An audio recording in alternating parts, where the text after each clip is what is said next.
Sale season is already upon us, and I thought it will be a good opportunity to let you know of all the earphones that I've enjoyed over the past few months.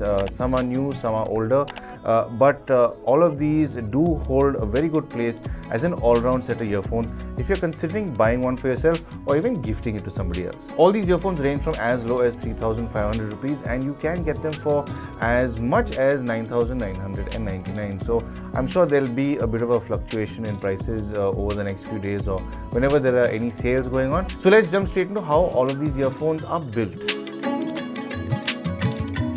I have been using some of these earphones for some time now, and they have all surprisingly stood the test of time to a certain extent, because some of them have been dropped, some have got more scuffs and scratches than others.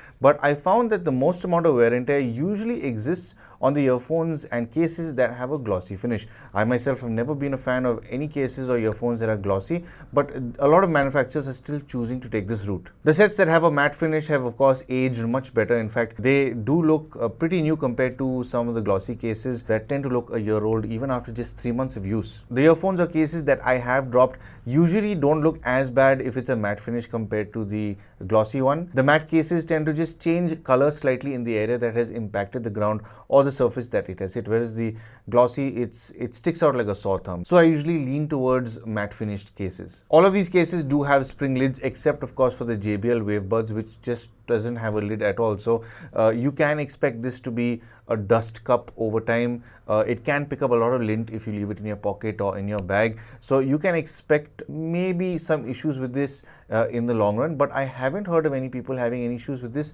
just yet. The most unique one of the lot is of course the nothing ear stick, because there's no lid. You just twist it open to reveal the earbuds. So it does have a certain sense of novelty. So if that's what you're in for, the nothing ear stick is the most impressive and different looking of the lot. The most different feeling case of the lot belongs to the LG FP5, because as matte as it does look, it doesn't really give you a matte finished feel. It gives a very rubbery feel. So it does have a good amount of grip on it. So even though it's a small case, it's very grippy in your hand. So you don't need to think about getting a third party case which is a little extra grippy for it, because it's pretty good as it is.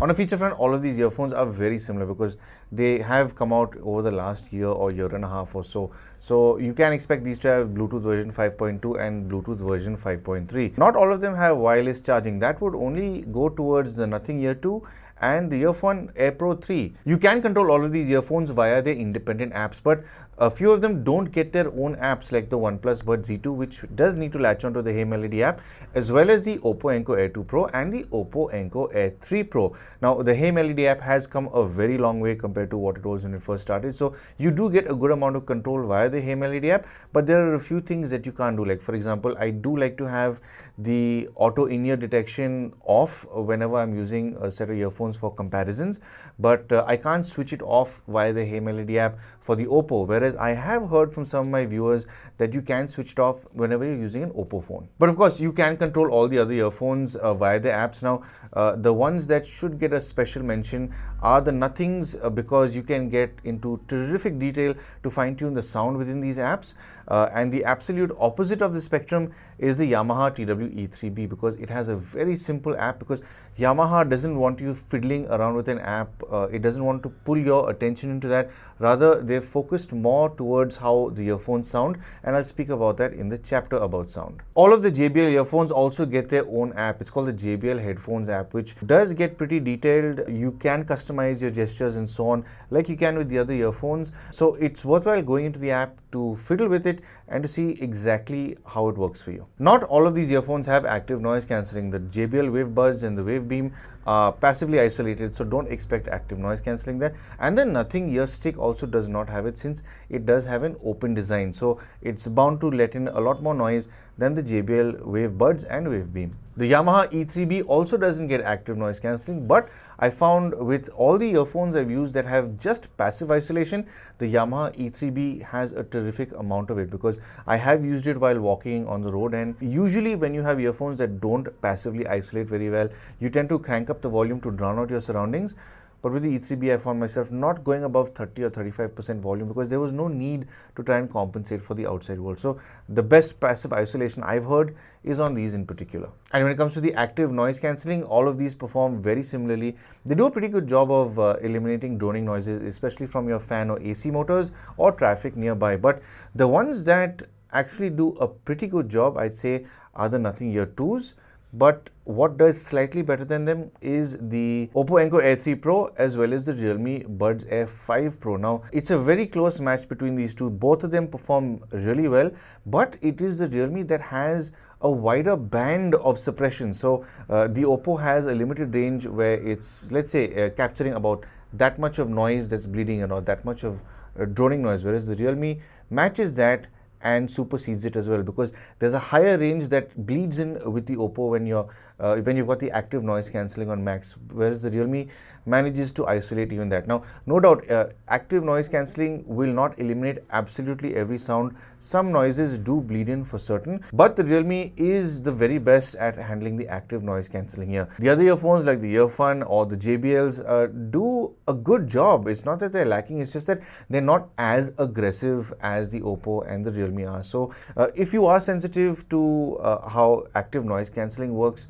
of course, you do have an option to dial it down on those earphones, but when it comes to these other earphones, they won't cause a vacuum or they won't give you a feeling of nausea because they just aren't as aggressive as those. All these earphones that have active noise cancelling also have multiple microphones to access multiple data points so that it can suppress all the noises that will be bleeding into your music, or even if you just want to have peace and quiet. Now, the earphones that don't have active noise cancelling also have multiple microphones so that it can try and make your voice a bit clearer in the environmental noise cancelling for whenever you want to take any phone call. So if you are planning on buying any of these and you want to know exactly how your voice would sound being carried over to your recipient, there really is only one way to find out. So I'm calling from the usual busy street I normally do all of my call tests from, just to give you a sense of how much noise all of these earphones are going to be battling. As you can see, there are a whole bunch of two-wheelers and four-wheelers behind me, and you might just get the occasional pressure horn from a truck passing by. There is some construction work going over my left shoulder, so there is going to be a lot that these earphones are going to be battling with when it comes to their environmental noise cancelling. So I have been on the camera microphone all this time, and I'll switch over to the JBL Wave Buds right about now.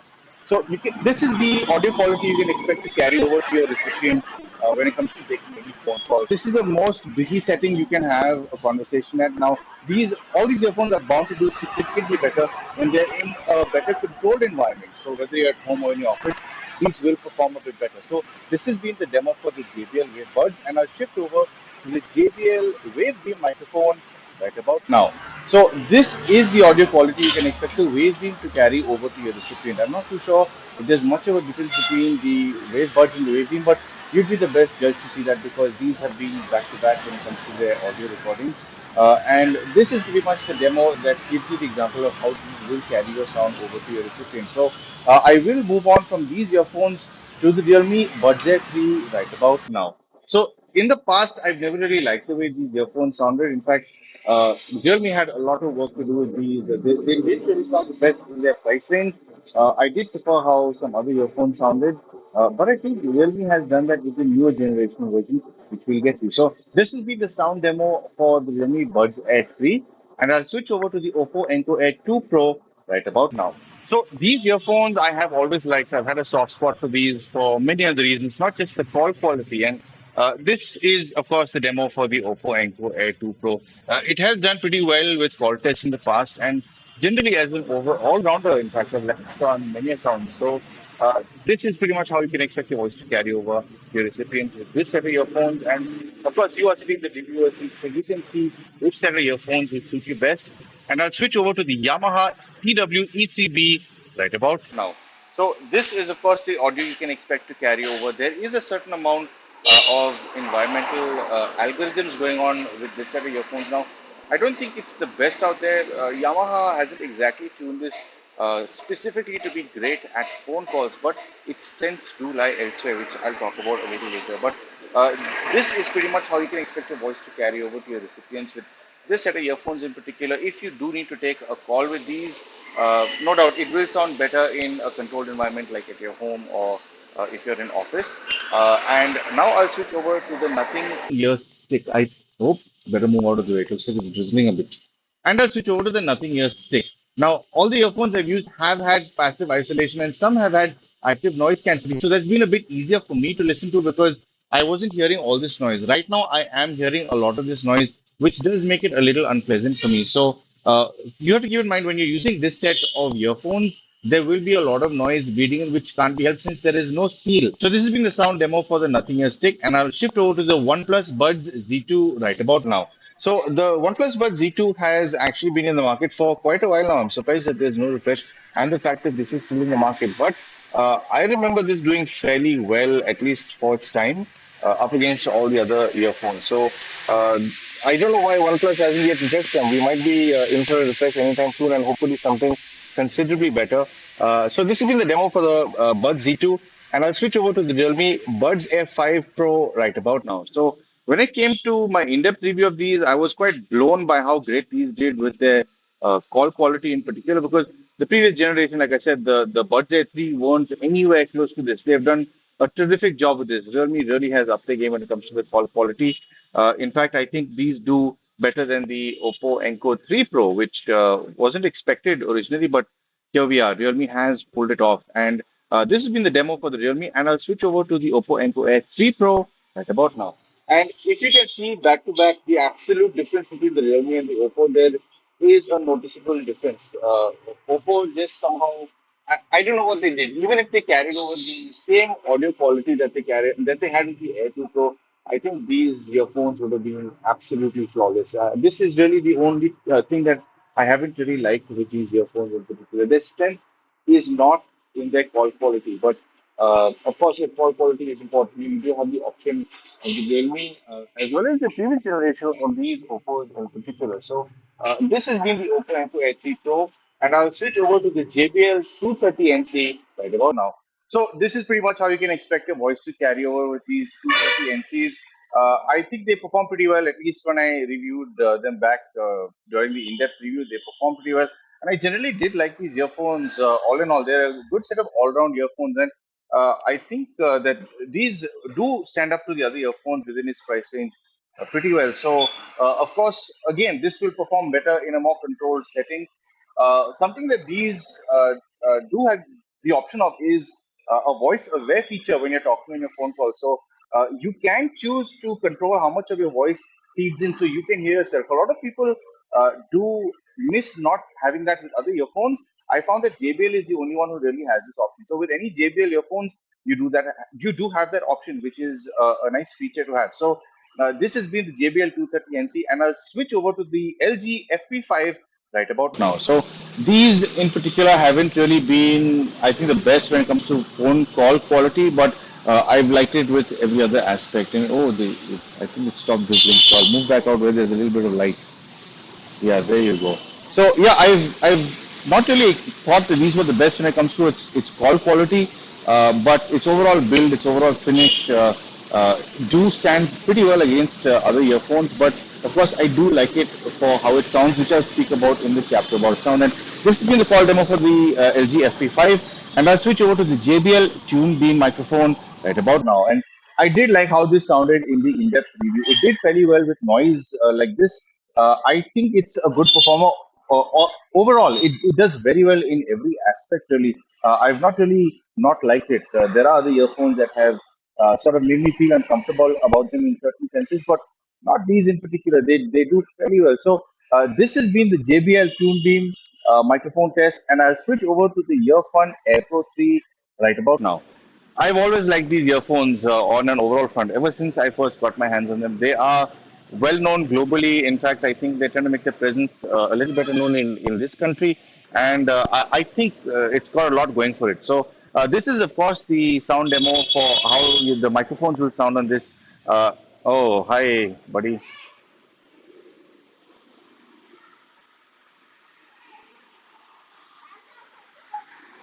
Okay, so yeah, this is pretty much how you can expect your voice to carry over to your recipients from the Earfun Air Pro 3. I think it does a reasonably good job of isolating your voice compared to the noise around you. And of course, I will switch over now to the Nothing Ear 2. And having this here for the mic test has only been made possible by a good friend and supporter of the channel, Wilson. For he sent me these to review, and I've done the in-depth review and another comparison, and this all thanks to him. So thank you so much for that, Wilson. And of course, these nothings I think do fairly well when it comes to its overall environmental noise cancelling. Its ANC is absolutely terrific. In fact, I can hear a bit of the higher frequencies coming in when it comes to the active noise cancelling, but the ENC again is up to you to see whether or not you like the audio quality that's being carried over to your recipient over this phone call. So I do hope that these call demos have given you a better understanding of all these earphones to give you an idea as to which one you could zone into to pick up for yourself or even to gift to somebody. And of course, I will see you back at the studio. On a battery front, most of these do perform very well, but the ones that actually perform quite well, in fact, I found are the JBL tune beams, because those keep going. You don't really need to put them back in the case for up to even 9.5 or 10 hours, because they just keep going. And even the Earfun, for that matter, it just carries on. And if you are in a habit of listening to your volume or your music media consumption below 50%, you might just squeak past a little more than the claimed numbers that these companies do claim, because they do their testing at about 50% volume. So every earphone here, in fact, can perform better than the claim numbers if you are used to listening to your music below 50% volume. You have to expect all of these earphones batteries to diminish over time. So you don't expect your earphones to have the same 10-hour battery life or 8-hour or 6-hour battery life 6 months or 8 months down the line, because these are very tiny cells, and every time they go through multiple cycles, they're bound to lose a little life in the long run. Now, obviously, you do know that these aren't long-term devices. They're not going to last you about 5 years, but the maximum amount of time that I've seen from any set of earphones that I've ever owned is maybe 2.5, pushing past 3 years, but you do have a drop after every year of use. In fact, those were a pair of OPPO earphones that I used when I first started this channel, and I found that the OPPOs that I've usually had don't diminish as fast as some other products, but I'm finding the same with JBLs and with Yamahas. In fact, the batteries just keep going. They do stay closer to the amount of time that they claim for a longer period of time compared to some other brands that I've tested in the past.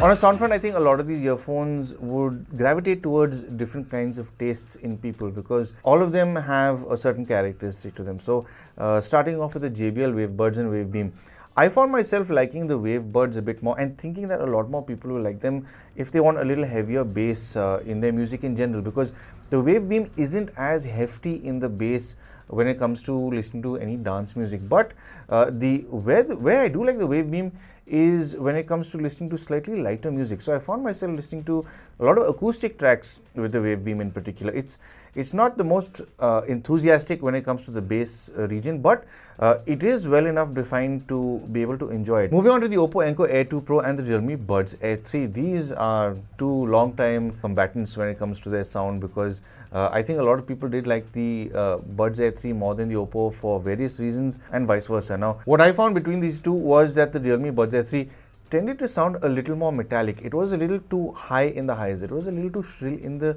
higher region. So on first impressions, it is very impressive to listen to, because it sounds as if there's a lot more detail coming to you, whereas it just has an accentuated higher range. The bass is heavy, it is more than adequate. I think a lot of people did like that, but the overall detail in it wasn't as precise or pristine as the OPPO Enco Air 2 Pro was able to perform with. So the OPPO Enco Air 2 Pro has a softer and more mellow approach towards delivering its music. It's not as in your face, it's not trying to be aggressive. It is well detailed, but it doesn't offend in any way. It's not piercing in the highs like the Buds Air 3 can be. And I always found myself preferring the OPPO Enco Air 2 Pro. In all comparisons that I've had it in, I've somehow always gravitated towards the OPPO Enco Air 2 Pro. Moving on to the Nothing Ear Stick. Well, it is a separate entity in this entire comparison, purely because it's the only one that is an open design, and I have just done a comparison between all the Nothings, the Ear 1, Ear 2 versus the Ear Stick, in fact, and I was surprised to see that the Ear Stick actually holds its ground. It's surprisingly well detailed. It's able to push out a tremendous amount of bass despite being an open set of earphones. So I think it leans more towards a lot of people who don't like having a seal, who don't like active noise cancelling, because I do know a lot of people who don't want to have their ear sealed tight. They prefer an open design where they can hear their environment around them when they're going for walks or for runs. So the Nothing Ear Stick, I think, performs exceptionally well when it comes to the sound department in particular, because it's terrifically detailed, it's heavy in the bass, it's rich in the highs, and it's overall a very enjoyable set. And the Nothing app in particular lets you fine-tune your audio to a terrific degree. You can really personalize your sound when it comes to any set of Nothing earphones. Moving on to the OnePlus Buds Z2. Now this set of earphones has been out for quite a while. In fact, I'm quite surprised that OnePlus hasn't yet discontinued it, but it's still doing well. I think the sales are still going on. I myself did have a few issues with my first product until I had it replaced, but one thing I do like when it comes to its sound is they have made a difference towards how it is tuned, because they do have options in the Hey Melody app for different EQ settings, and when I first got it, it was a little too exaggerated in the bass. It was a little too heavy. It was a little too flamboyant. A lot of people would enjoy that bloat in the bass, but I didn't. So the recent update that the Hey Melody app had, and I think there was a software update for the Buds Z2, it became softer, it became mellower, it became a little more well balanced. So I do like how they've tuned it after that software update with one specific setting in the Hey Melody app. I think I covered that in a long-term report for the Z2. But one really noticeable thing with the Z2 is, of all the earphones I've ever tested in the last 3 years or more, is that I've never tested any set of earphones that are as loud as the Z2. I think at 25% it's equal to earphones that are at 50%. They're ridiculously loud. In fact, if you're listening to anything beyond 50% on this, you might be hard of hearing, but it's a little too loud for my liking. Then moving on to the OPPO Enco Air 3 Pro and the Realme Buds Air 5 Pro. Well, these two have introduced the LDAC codec, so they have shown promise with regard to wanting to show to introduce high-res audio and detail in audio overall. So I did enjoy testing these two. They're both again quite different in their overall characteristics in sound. The Realme is surprisingly well structured and detailed with its sound, but I find the OPPO being a little more precise and pristine in its detail. It leans more towards wanting to give you a cleaner sound, better structure overall, better imaging in general, whereas the Realme does tend to be a little heavier in the bass. But I prefer how the OPPO does it, because it is slightly tighter in its presentation compared to the Realme. Then moving on to the JBL 230NC and JBL TuneBeam. Now, I did think that the TuneBeam was an evolution of the 230NC and that they would discontinue the 230NC, but the 230NC is still a very relevant set of earphones that is still on sale, despite there being a newer version where it's the 235NC. So I think JBL is not discontinuing these. I think a lot of people still do like them, and in fact I think that they are going to go on a terrific deal during the sale time. So it's worthwhile keeping an eye out for it. Now the 230NC I have liked in the past. It is a nice set of earphones.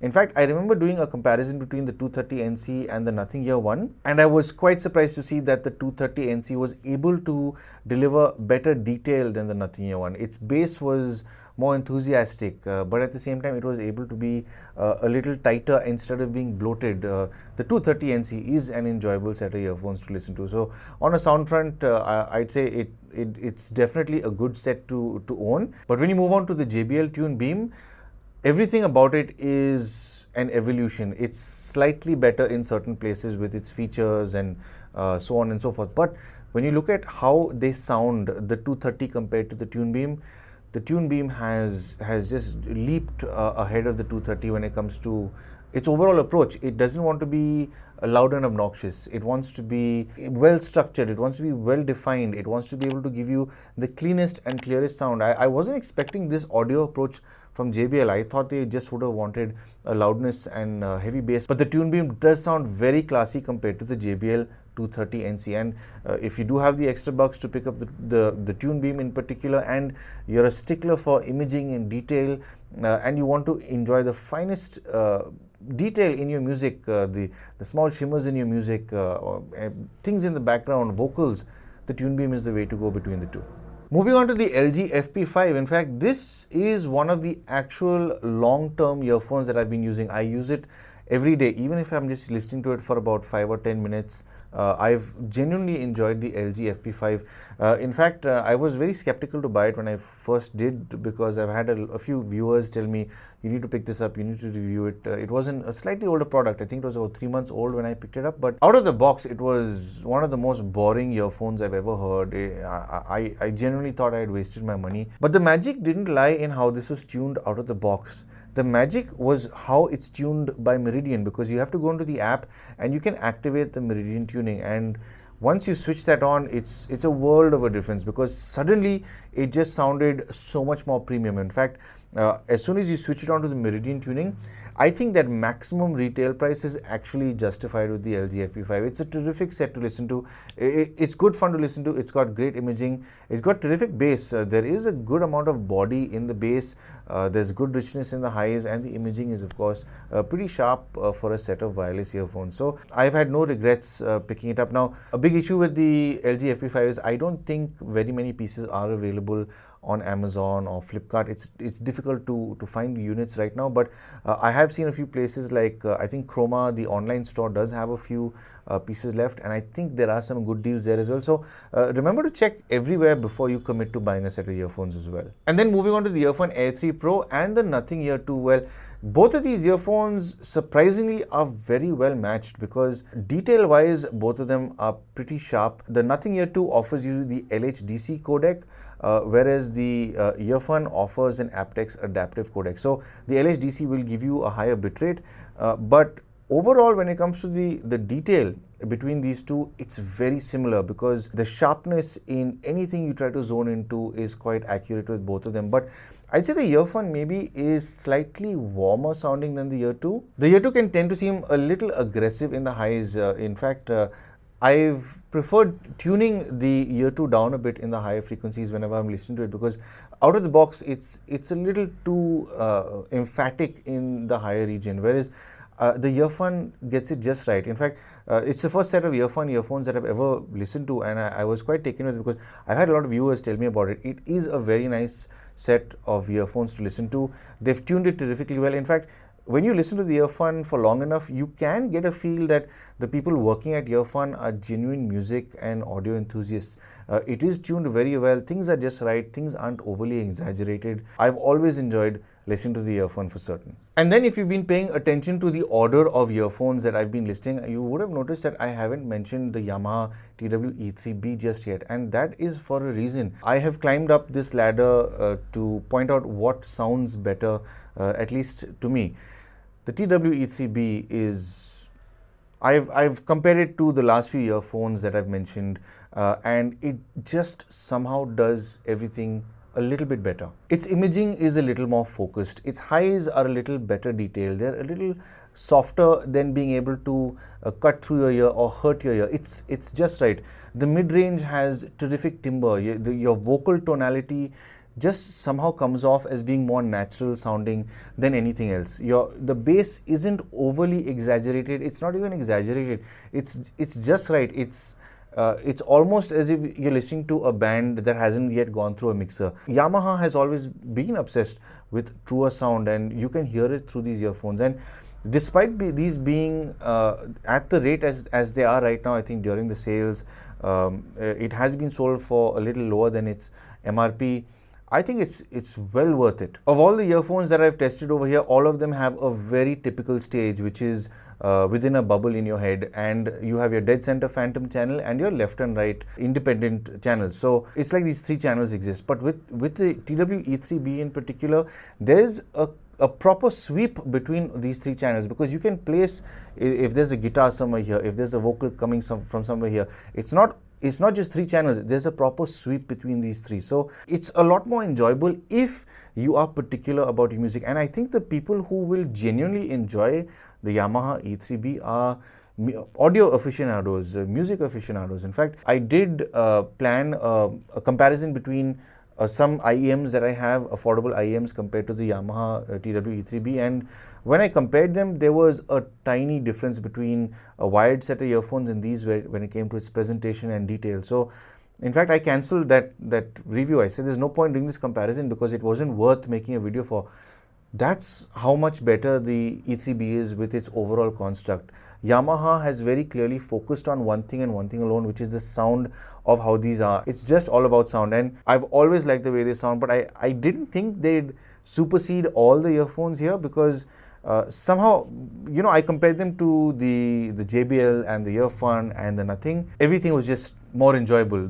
Some of the earphones compared to this, their vocals sounded a little hollow. This was fuller in detail, or the highs on some would be a little too piercing. This would be just right. Shimmers would be soft enough to enjoy, but not harsh enough to hurt the ear. So it's just tuned perfectly well. So if you do like listening to IEMs and higher res audio, it does have aptX adaptive, so you are going to get a good amount of detail out of these from a wireless set of earphones. So on a sound front, if your absolute priority is sound and you really don't give a damn about touch controls and ANC and then the works, and you really only want a good sounding set of wireless earphones, or you want a wireless set of earphones to commute with and you listen to IEMs at home for high-res music, the Yamaha E3B is the way to go.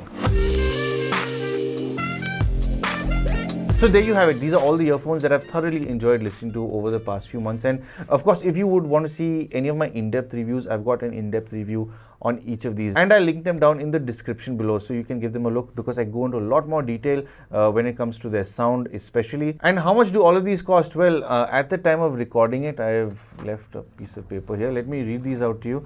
And throw up some B-roll. The JBL Wavebuds have an MRP of 4,999, whereas they are being sold for 3,299. The JBL Wavebeam has an MRP of 4,999 but a selling price of 3,799. The OPPO Enco Air 2 Pro has an MRP of 4,999 and a selling price of 3,499. The Realme Buds Air 3 has an MRP of 5,999 and a selling price of 3,249. The Yamaha E3B has an MRP of 8,490, but it has a selling price of anywhere between 4,600 to 6,298. I think it depends on what color you're picking up. Sound and features doesn't change with color, so if you're okay with one color, you can get a good deal on it. The Nothing Ear Stick has an MRP of 6,999, but I've seen it online for 4,999. The OnePlus Buds Z2 has an MRP of 5,999 and a selling price of 4,690. The OPPO Enco Air 3 Pro has an MRP of 7,999 and a selling price of 4,999. The Realme Buds Air 5 Pro has an MRP of 7,999 and a selling price of 4,999. The JBL 230NC has an MRP of 7,999 and a selling price of 5,499,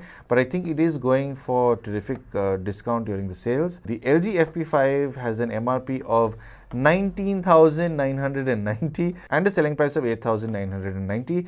Keep in mind, you should also check out the Chroma online store. I think you can get a better deal there. The JBL TuneBeam has an MRP of 7,999 but a selling price of 6,999. The Earfun Air Pro 3 has an MRP of 12,999 but a selling price of 5,699. And the folk at Earfun have actually been kind enough to share a discount code with me, which you can get a further discount to, which I'll leave down below, so you can punch in this code and get a further discount at checkout.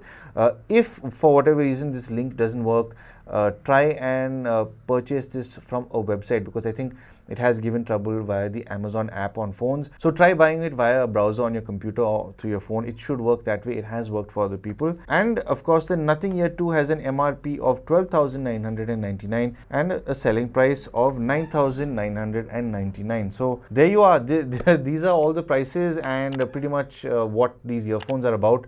And happy shopping. I'm sure you guys are pretty kicked to be gifting earphones to your loved ones or pick up a set for yourself, of course. And of course, if you do have any questions, let me know down in the comment section below. But of course, remember to check out those in-depth reviews, because I do go into a lot more detail there. And I do hope that you found this video helpful and informative, and I do hope that I've helped you make some sort of purchase decision. If you would like to support the channel, I'm sure you know exactly how to. But of course, thank you for tuning into Paul's POV for some sound advice.